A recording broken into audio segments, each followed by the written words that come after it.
بسم الله الرحمن الرحيم نحمده ونصلي على رسوله الكريم أما بعد فأعوذ بالله من الشيطان الرجيم بسم الله الرحمن الرحيم إنا نحن نزلنا الذكر وإنا له لحافظون وقال الله تعالى في موضع آخر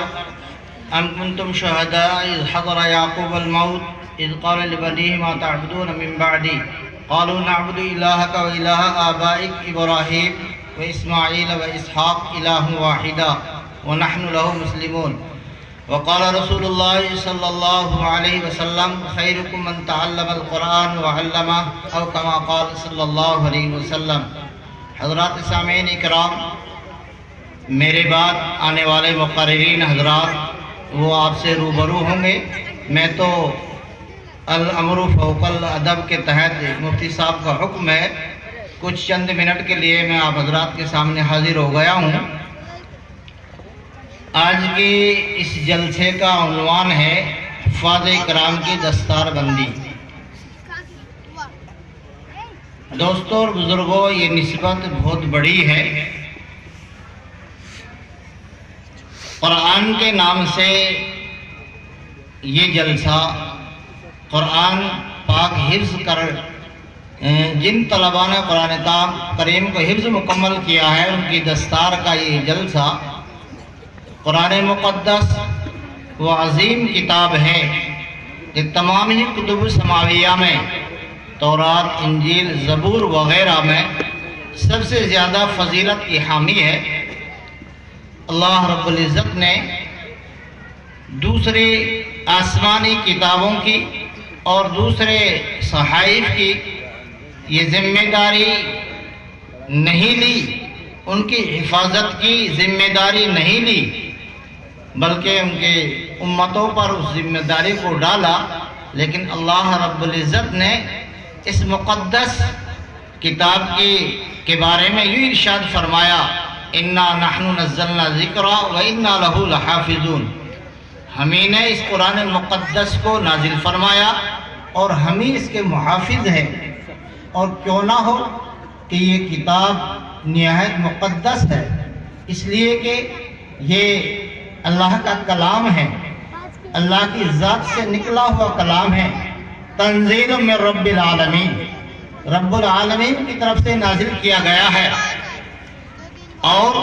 اس قرآن مقدس کو جو لے کر اترے ہیں وہ جبرائیل امین ہے، نزل بہ الروح الامین، اور جس ذات مقدس پر نازل ہوا ہے وہ سید الانبیاء ہے، نزل علی محمد، وہ سید الانبیاء ہے، اور جس شہر میں نازل ہوا ہے وہ بلد امین ہے۔ تو ایسی مقدس کتاب جس کا پہلا ہی لفظ پہلی ہی آیت میں اللہ رب العزت نے بابان دہل یہ ارشاد فرمایا، الف لام میم ذالک الکتاب لا ریب فیہ، یہ مقدس کتاب ہے،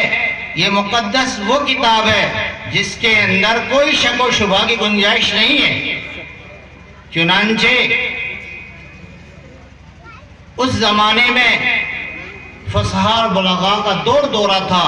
اور انہوں نے انتھک کوششیں کی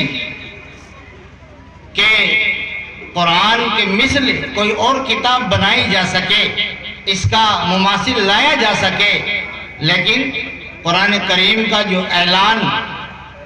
اس وقت بھی تھا اور آج بھی ہے اور تا قیامت رہے گا کہ فاتو بصورت من مثلی، کہ اس جیسی اور ایک صورت لے آؤ،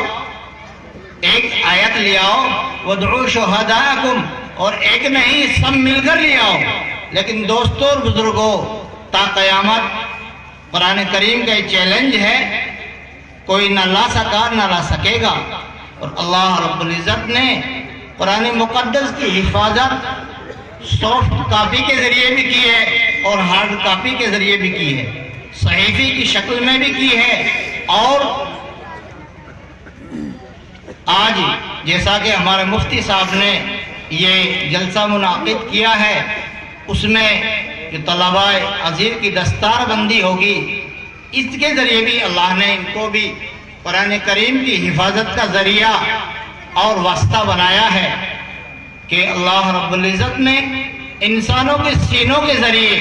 اس مقدس کتاب کی حفاظت کی ہے، جو جہاں نہ چوری کی جا سکتی ہے، نہ ڈاکہ زنی کی جا سکتی ہے، نہ اس کو خرد برد کیا جا سکتا ہے، اور نہ اس کو جو ہے جلایا جا سکتا ہے۔ اللہ رب العزت نے انسانوں کے سینوں کے ذریعے اپنے کلام کی حفاظت فرمائی۔ دوستوں اور بزرگوں، نسبت سے چیزوں کے اندر بلندی آ جاتی ہے، اس کے مراتب بڑھ جاتے ہیں۔ مثلا مارکیٹ میں سے ہم مارکیٹ میں جائیں، کپڑا خرید کر لائیں اور اس کو پہننے کے لیے، بچھانے کے لیے، اوڑھنے کے لیے استعمال کریں، اور ایک وہ کپڑا ہے جس کو ہم قرآن کریم کا جزدان بنا لیں، تو چونکہ اس کی نسبت قرآن کریم سے ہو گئی، تو اب ہم اسے اس کے بوسیدہ پرانا ہونے کے بعد بھی ہم اس کو پونچا وغیرہ میں اور دوسری جو ہے چیزوں میں استعمال نہیں کر سکتے، اس لیے کہ اس کا جوڑ اور اس کا لگاؤ اور اس کی نسبت جزدان یعنی قرآن کریم کے غلاف سے ہو گئی۔ اسی طریقے پر جن طلباء نے حفظ قرآن کیا ہے، ان کی نسبت اللہ کی ذات سے ہو گئی۔ سب سے پہلے حافظ اللہ کی ذات ہیں، یہ اللہ کی ذات سے کلام نکلا ہوا ہے، اور اس کے بعد اس کلام مقدس کو اللہ نے آخری نبی سرکار دو عالم صلی اللہ علیہ وسلم پر نازل فرمایا، تو آپ صلی اللہ علیہ وسلم بھی اس کے حافظ ہیں۔ اللہ نے فرمایا کہ جب جبرائیل امین لے کر آتے تو آپ جلدی جلدی پڑھ دیں تاکہ اس کا کوئی حصہ رہ نہ جائے۔ اللہ رب العزت نے ارشاد فرمایا، لا تحرک بہ لسانک لتعجل بہ ان علینا جمعہ فإذا قرأناه فاتبع قرآنا ثم ان علینا بیانا۔ آپ اپنی زبان کو جلدی جلدی حرکت نہ دیجئے، ہمارے ذمے اس کو آپ پر نازل کرنا اور اس کے معانی اور مطالب کو بیان کرنا ہے۔ تو اللہ رب العزت کے بعد جو حافظ ہیں وہ سید الانبیاء ہیں، اور اس کے بعد صحابہ کے ذریعے امت تک یہ قرآن پہنچا، اور آج ہر مکاتب، ہر مدارس میں قرآن کریم حفظ کیا جاتا ہے۔ تو اللہ کی جہاں اور صفات ہیں، اللہ حکیم ہے، اللہ خبیر ہے، اللہ علیم ہے، اللہ غفور اور شکور ہے، اسی طریقے پر اللہ رب العزت حافظ بھی ہیں۔ تو دوستوں اور بزرگوں، وقت اس کی اجازت نہیں دیتا، میں اپنی بات کو چند باتوں پر مکمل کرتا ہوں کہ ان مدارس کا اور مکاتب کا،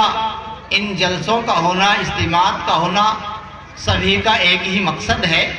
کہ ہماری نونہال، ہماری نئی نسل دین سے وابستہ ہو جائے، اور ہمارے بزرگ، نوجوان سب